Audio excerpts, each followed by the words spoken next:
Hey, so in the past, I used to like making very pretty and colorful notes, as you can see. So basically, I really like adding a lot of colors to my notes, unless when I'm solving questions, because they're just really very visually appealing to look at. And I'll buy a lot of stationeries so that I can make my notes a lot more colorful. Well, it's probably not a lot compared to others, but I still find it quite a lot to myself. I really like color coding my notes because it makes them look very neat and visually appealing. So whenever I read my notes, it just feels a lot more pleasant. I wish I could show you more examples, but I don't really have my own notes anymore. But it used to be a lot more colorful than these. It just felt really dull to look at black and blue all the time. However, I stopped doing this after I went to junior college, mainly because of 3 reasons.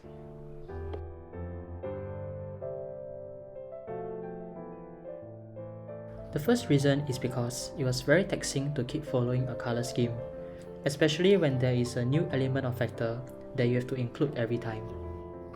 So let's say for example, maybe for headings, I'll use orange. Then for subheadings, maybe I'll use purple. And for corrections, I'll use green. And then for normal note taking, maybe I'll just use blue. But what if I need to introduce another new element or factor? So maybe I need to take note of important things that my teacher or lecturer has said. So maybe I'll use red for it, for important stuff.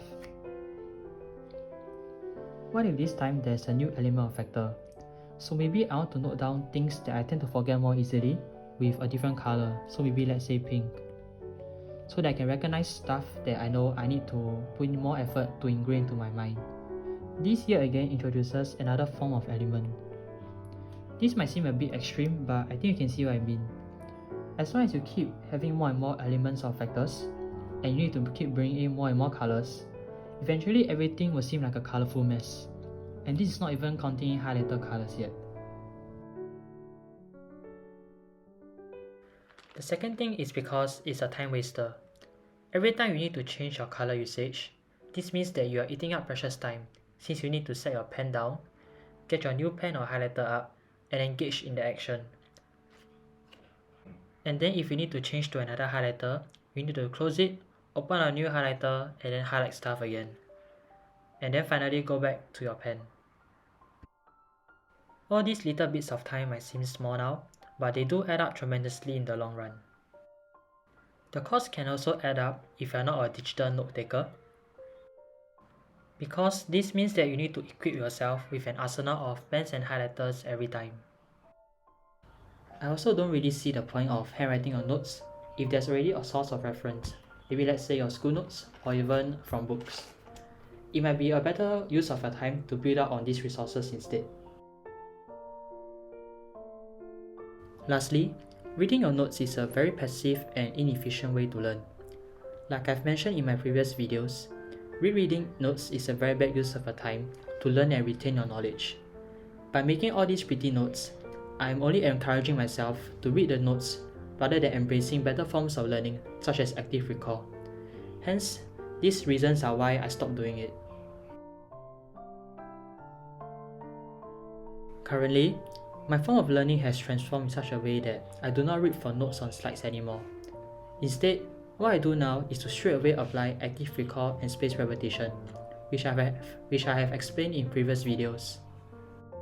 I do this by transforming my notes into a pair of question and answer. So let me try to explain this with the help of an example. So first I'll open up Anki, which is the app that I use for active recall, as you can see right here. Then I'll pick up any form of reference that I have and want to learn from. It could be a book, your school notes, slides, or even online course materials. Let me just use this math notebook that I made like a few years ago. So over here you'll see the definition of displacement, which is distance measured from a fixed point. So over here I'll transform this into a set of question and answer. So for question, maybe I'll say what is displacement? And for answer, then I'll put in the answer.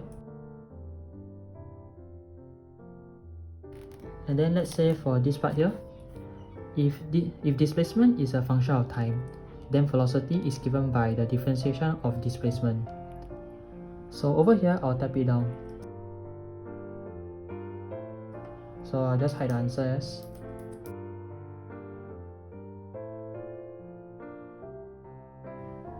Let's take a look at the last 3 points down here. When particle is at rest, velocity is 0. When particle returns to the fixed point, displacement is 0. And finally, when the particle is at constant velocity or at rest, acceleration is equal to 0. So over here, we transform them into questions and answers again. Now when I add the deck, and I click on and I close this and study it, then I can test myself with the questions and the answer. So basically, I'll read the question and then I'll try to recall the answer from my mind.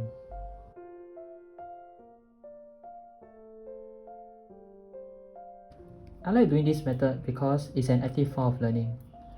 I'm looking at the question and trying to retrieve the answer from my mind, which strengthens my memory and the concept of this topic. Compared to rereading, where you are spoon-fed the answer, this active way of learning is a lot more efficient in the long run when it comes to memory retention and understanding. Secondly, this method is very fast and efficient. As we all know, typing is relatively quicker than writing. So being able to type means that I can output a lot more information compared to writing in the same unit of time. Completing my task faster also translates to more time for me to engage in other activities.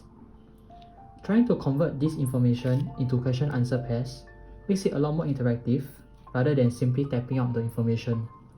This will keep me engaged in the topic at hand. So should I still make notes? Well, I would say that if you have a source of reference available, be it your course materials or a book, I don't think I'll bother making notes. I'll simply take the source material, extract out the key concepts, and then lay it out as question-answer pairs and put it into Anki for use. Sometimes though, I still feel that taking notes can be useful, especially when you are very new to the topic, because you can organize the information in your mind according to your understanding. But ultimately, at the end of the day, you own your learning. If you find that making notes can encourage you to learn and get engrossed in your studies, then it's probably useful for you to continue doing so. But do try to incorporate some form of active learning, as it's very useful. Thanks for watching, and I hope this video has been useful. Do like and subscribe if you want to see more of such content. And you can also check out my other videos when I explain how to use Anki, as well as active recall and spaced repetition. All the best and see you in the next one.